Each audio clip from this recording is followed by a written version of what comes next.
This is a major structural reform, placing India amongst select few countries which have similar facilities.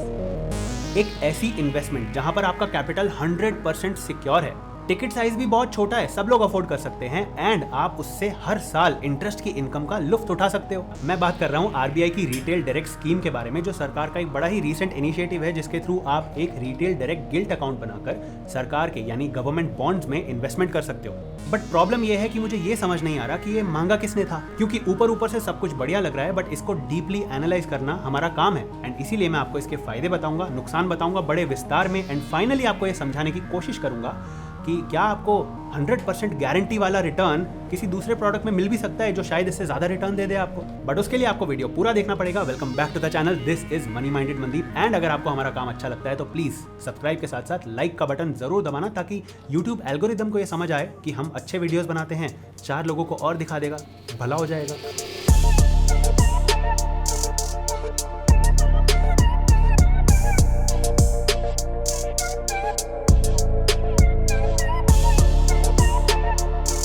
तो ये है RBI का retail direct scheme, जो नवंबर 2021 में ये स्टार्ट हुआ था एंड इसके थ्रू आप और हम जैसे लोग गवर्नमेंट सिक्योरिटीज में इन्वेस्टमेंट कर सकते हैं, वो भी मात्र 10,000 के टिकट साइज में। बढ़िया।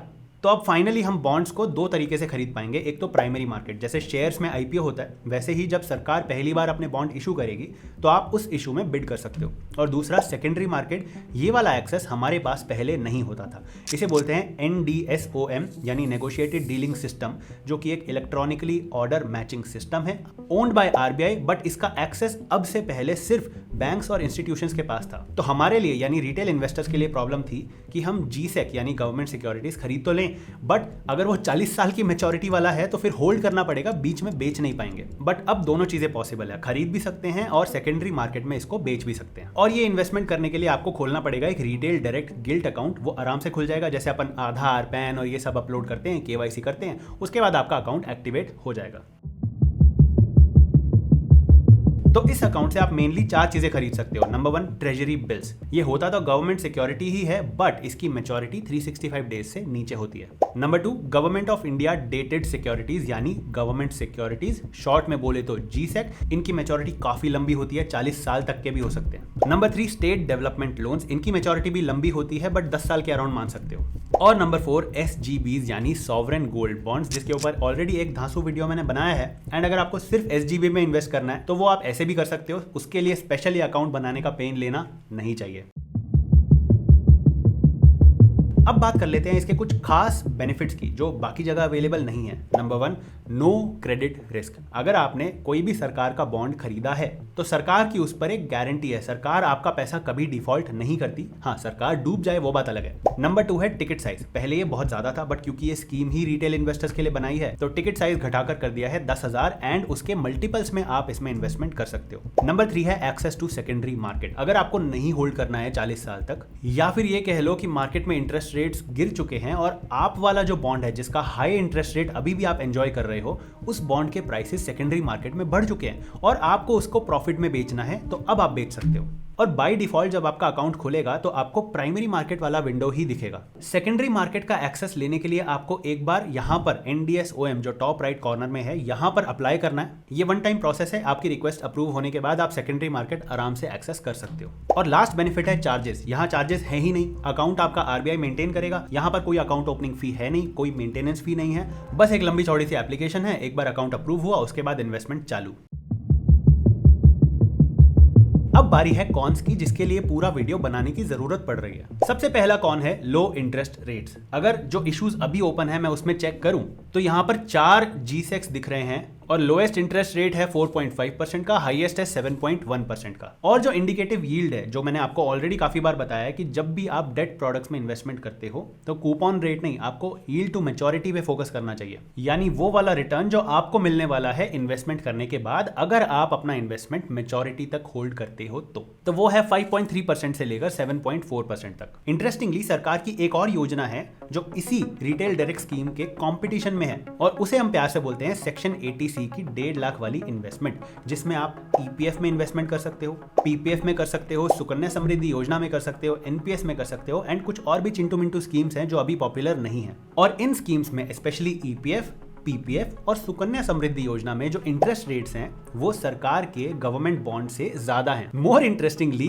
ज्यादा होने नहीं चाहिए क्योंकि ये एक फॉर्मूला पे बेस्ड होते हैं जो कि गवर्नमेंट सिक्योरिटीज से लिंक्ड होता है, बट कुछ पॉलिटिकल रीजंस की वजह से पीपीएफ और सुकन्या समृद्धि योजना में जो इंटरेस्ट रेट है वो ज्यादा है। और ये दोनों ऑप्शन यानी रिटेल डायरेक्ट स्कीम से डायरेक्टली आप अगर जीसेक खरीद रहे हो या फिर आप पीपीएफ या सुकन्या समृद्धि योजना में पैसा डाल रहे हो, सेफ्टी वाइज बराबर है क्योंकि दोनों में ही सरकार के पास आपका पैसा है एंड सरकार आपका पैसा हमेशा लौटाती है। दूसरा नुकसान, government bonds are terribly taxable. देखो, जब भी आप कोई गवर्नमेंट बॉन्ड खरीदोगे तो उसका जो कूपन रेट है यानी उसका जो इंटरेस्ट पेमेंट होगा आपको, वो या तो हाफ ईयरली होगा या एनुअली होगा। जब भी होगा माना तो इंटरेस्ट इनकम जाएगा और इंटरेस्ट इनकम आपकी टोटल इनकम में ऐड हो जाती है और आपको उस पर टैक्स स्लैब के अकॉर्डिंग टैक्स देना पड़ता है। मतलब अगर आपके बॉन्ड का कूपन रेट है 6% तो आपको 4.2% की कमाई होगी अगर आप 30% टैक्स भरते हो तो 20% का टैक्स भरते हो तो 4.8% की कमाई हो जाएगी। हाँ, अगर आपने मैच्योरिटी तक होल्ड नहीं किया है, सेकेंडरी मार्केट में बेचा है, तो या तो आप अपनी इन्वेस्टमेंट से कम पे बेचेंगे यानी कैपिटल लॉस हो गया, और इन्वेस्टमेंट से ज्यादा अमाउंट पे बेचा यानी कैपिटल गेन हो गया। और इस कैपिटल गेन पे टैक्स कुछ इस प्रकार लगेगा। अगर आपने 12 महीने के बाद बेचा है और कैपिटल गेन हुआ है तो 10% का टैक्स, और 12 महीने से पहले बेचा है तो वो प्रॉफिट आपकी इनकम में ऐड होगा और स्लैब के अकॉर्डिंग आपको टैक्स देना पड़ेगा। ऑन दी अदर हैंड, वापस से अगर ईपीएफ, पीपीएफ और सुकन्या समृद्धि को देखा जाए तो ये इन्वेस्टमेंट टैक्स फ्री होती हैं। ना सिर्फ मैच्योरिटी पर मिलने वाला अमाउंट बल्कि जो अमाउंट आप आज इन्वेस्ट कर रहे हो उसका भी आपको डिडक्शन मिलता है। और एक बहुत ही मजेदार शॉर्ट बना के मैंने आपको ये भी प्रूव किया था कि पीपीएफ का tax free 7% is equal to mutual fund का taxable 11%। And one pro tip, अगर आपकी डॉटर है तो पहले सुकन्या समृद्धि योजना खुलवाएं, उसके बाद कुछ पैसा बचता है तो वो पीपीएफ में डालना, क्योंकि सुकन्या समृद्धि योजना में जो इंटरेस्ट रेट है वो 0.5% ज्यादा है पीपीएफ से। तो जहां 6% की गवर्नमेंट सिक्योरिटी आपको 4.5% का रिटर्न दे रही है, वहीं 7% का पीपीएफ एक 11% रिटर्न के बराबर दे देगा क्योंकि वो इन्वेस्टमेंट करते समय एंड मैच्योरिटी के टाइम टैक्स फ्री है। तो यहां पर भी हमारे सेक्शन 80C जीत गए। बट आप अगर ये बोलते हो कि सेक्शन 80C में तो मैक्सिमम 1.5 लाख रुपए ही इन्वेस्ट कर सकते हैं, अब हमें और इन्वेस्टमेंट करना है तो कहां करें? उसके लिए बने हैं डेट फंड्स। और डेट फंड्स में भी अलग अलग कैटेगरी के फंड्स होते हैं और एक कैटेगरी होती है गिल्ट फंड। गिल्ट फंड क्या करता है? आपका पैसा लेकर गवर्नमेंट बॉन्ड्स ही खरीदता है, बट यहां पर आपको टैक्स बेनिफिट जरूर मिलता है। ध्यान से समझिएगा, अगर आप ये आरबीआई की रिटेल डायरेक्ट स्कीम से अकाउंट खुलवा के डायरेक्टली कोई गवर्नमेंट बॉन्ड खरीदते हो तो सारी इनकम को माना जाएगा इंटरेस्ट इनकम। बट आप सेम काम करते हो यानी आपका इन्वेस्टमेंट तो अभी भी गवर्नमेंट बॉन्ड्स में ही हो रहा है, बट आपने वो काम एक गिल्ट म्यूचुअल फंड के थ्रू किया है। तो इस तरीके से आपने एक्चुअली उस म्यूचुअल फंड के यूनिट्स खरीदे हैं और फिर फ्यूचर में बढ़े हुए दाम पर आप वो यूनिट बेचोगे यानी रिडीम करोगे और पैसा निकाल लोगे। इन्वेस्टमेंट तो आपने गवर्नमेंट बॉन्ड में ही किया, बट वो माना गया capital gain and not interest income. और डेट फंड में पैसा आपने 3 साल रखने के बाद निकाला है तो आपको 20% का टैक्स देना है, उसमें भी आपको इंडेक्सेशन का बेनिफिट मिल जाएगा तो आपका टैक्स काफी कम बनेगा। हाँ, 3 साल से पहले बेचोगे तो आपकी इनकम में ऐड हो जाएगा और टैक्स स्लैब के अकॉर्डिंग टैक्स देना पड़ेगा। तो एक ही जगह इन्वेस्टमेंट करने के यानी गवर्नमेंट सिक्योरिटीज में इन्वेस्टमेंट करने के 2 तरीके हैं, या तो आप डायरेक्टली जाके बॉन्ड खरीदो या फिर आप म्यूचुअल फंड के थ्रू जाओ। म्यूचुअल फंड के थ्रू जाओगे तो टैक्स में बेनिफिट है। हाँ, ये आर्ग्यूमेंट जरूर रखा जा सकता है कि जो रिटेल डायरेक्ट अकाउंट है वो फ्री टू यूज है, आप सीधा बॉन्ड खरीद सकते हो बिना कोई कमीशन पे किए, बट म्यूचुअल फंड में आपको एक्सपेंस रेशियो और एग्जिट लोड बेयर करना पड़ता है। बट फिर भी म्यूचुअल फंड जीत जाता है क्योंकि 0.3 0.4% का एक्सपेंस रेशियो पे करके जो बदले में आपको मिल रहा है that is tax benefits, interest cycle का प्रेडिक्शन जो आपका फंड मैनेजर कर लेगा, और लिक्विडिटी, ये इंपॉर्टेंट है। अगला नुकसान है लिक्विडिटी। अब सरकार ने काम तो बहुत अच्छा कर दिया कि हमें सेकेंडरी मार्केट का एक्सेस दे दिया, बट यहां पर जो लोग खरीदेंगे बेचेंगे वो हमारे जैसे ही लोग हैं। बेचने का ऑप्शन मिल गया बट बायर भी होना चाहिए खरीदने का, उसकी गारंटी नहीं है। तो समय के साथ जब ये प्लेटफॉर्म मैच्योर होगा, मे बी सरकार ने कुछ टैक्स बेनिफिट अनाउंस कर दिए तो बहुत सारे लोग इसमें इन्वेस्टमेंट करेंगे। उस टाइम पर आपको लिक्विडिटी की ज्यादा चिंता नहीं करनी पड़ेगी, बट अभी ये कहना बहुत मुश्किल है कि सिस्टम पर इनफ लिक्विडिटी है। और सबसे बड़ा नुकसान है जिसको हम बोलते हैं इंटरेस्ट रेट रिस्क। इसको मैंने एक वीडियो में विस्तार से समझाया था, फिर से शॉर्ट में बता देता हूं। मान लो आपने एक बॉन्ड खरीदा जिसका कूपन रेट है 6%, यानी आपको 6% का इंटरेस्ट एनुअली मिलेगा। अब मार्केट में जो नए बॉन्ड आ रहे हैं वो 7% कूपन रेट के आ रहे हैं। तो अगर आपने ये सोचा हुआ है कि मैं अपना बॉन्ड मैच्योरिटी तक होल्ड करूंगा तो आपको तो चिंता नहीं करनी, बट अगर आपको बीच में इसे बेचना है तो अब आपको अपना बॉन्ड डिस्काउंट पर बेचना पड़ेगा, क्योंकि बायर आपको ये कहेगा कि मैं आपका 6% वाला बॉन्ड क्यों लूं जब मार्केट में मुझे 7% वाला मिल रहा है। तो इसका रेट आपको घटाना पड़ेगा। और इसका उल्टा भी एकदम ट्रू है। आपने 6% का बॉन्ड होल्ड कर रखा है और मार्केट में नए बॉन्ड आ रहे हैं 5% के, तो आप वाले बॉन्ड का दाम सेकेंडरी मार्केट में बढ़ जाएगा। और ये वाला प्रेडिक्शन भी आप ही को करना है। अगर आपको लगता है फ्यूचर में इंटरेस्ट रेट घटने वाले हैं तो आज आप जो बॉन्ड खरीदोगे उसकी वैल्यू फ्यूचर में बढ़ जाएगी। बट हमेशा ये वाला प्रेडिक्शन सही करना बहुत डिफिकल्ट होता है, और जितनी लंबी मैच्योरिटी का बॉन्ड होता है उतना ज्यादा इंटरेस्ट रेट रिस्क होता है, क्योंकि आपको नहीं पता अगले 40 सालों में इंटरेस्ट रेट्स कितने ऊपर कितने नीचे जाके कहां सेटल होंगे। तो लंबी मैच्योरिटी वाले बॉन्ड का प्राइस सेकेंडरी मार्केट में काफी वॉलेटाइल रहेगा। और ये जो लास्ट के 2 नुकसान है, इसमें भी डेट फंड आराम से जीत जाता है। डेट फंड जो कि एक म्यूचुअल फंड है, ना तो आपको वहां पे लिक्विडिटी की चिंता करनी है, ना ही आपको इंटरेस्ट रेट प्रिडिक्ट करने का बर्डन लेना है, क्योंकि म्यूचुअल फंड में अगर आप रिडेम्पशन रिक्वेस्ट डालोगे तो फंड मैनेजर आपको आपका पैसा देगा। हाँ, अगर एक्सट्रीम केस है, सारे के सारे इन्वेस्टर्स ने रिडेम्पशन रिक्वेस्ट डाल दी, तो फ्रैंकलिन वाला केस भी हो सकता है। But as long as healthy amount में रिडेम्पशन रिक्वेस्ट आती है तो वो ऑनर जरूर होती है। और फंड मैनेजर पढ़ाई करके बैठा है, वेल क्वालिफाइड है, आपके और मेरे पैसे मैनेज कर रहा है, तो इंटरेस्ट रेट साइकिल वो हमसे तो बेटर प्रेडिक्ट करेगा, ये सेफली बोला जा सकता है। तो कौन से बॉन्ड को कब खरीदना है, कब उसको प्रॉफिट में बेचना है, कैसे बेचना है, ये सारी गणित वो करेगा, और हमारा जो एनएवी है उसका वैल्यू वो बढ़ाएगा। और डेट म्यूचुअल फंड में सिर्फ गिल्ड फंड्स नहीं आते, काफी अलग अलग तरह के डेट फंड्स हो सकते हैं, और ऑफ कोर्स उनका फिर अलग अलग लेवल पे रिस्क भी होता है, और थोड़ा रिस्क इंट्रोड्यूस होगा तो थोड़ा रिटर्न भी इंक्रीज हो जाएगा। For example banking and PSU fund, इसके रिटर्न्स गिल्ड फंड या गवर्नमेंट बॉन्ड से ज्यादा आएंगे, और ये सुपर रिस्की भी नहीं होते। हाँ, इसमें वो सरकार वाली सॉवरेन गारंटी नहीं है, बट आप अपनी रिस्क प्रोफाइल और इन्वेस्टमेंट होराइजन के अकॉर्डिंग अपनी पसंद से डेट फंड्स पिक कर सकते हो।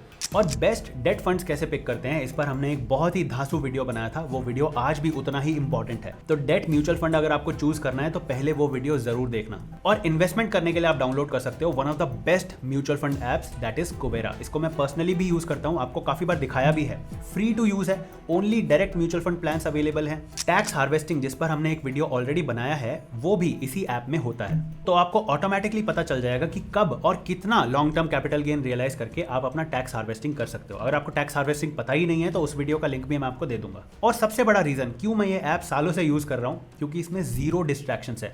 आपको कोई नोटिफिकेशन ही नहीं आएगा कि ये वाला फंड ले लो, वो वाला फंड ले लो, या कोई टिप नहीं आएगी, मार्केट की कोई न्यूज नहीं आएगी। मुझे इन्वेस्टमेंट करना है, जब करना होगा अपनी सहूलियत से करूंगा। ऐप मुझे बार बार पुश नहीं करती। तो कुबेरा ऐप का लिंक डिस्क्रिप्शन में है, जरूर चेक करना। बहुत ही simple to the point app है, यू विल लव इट।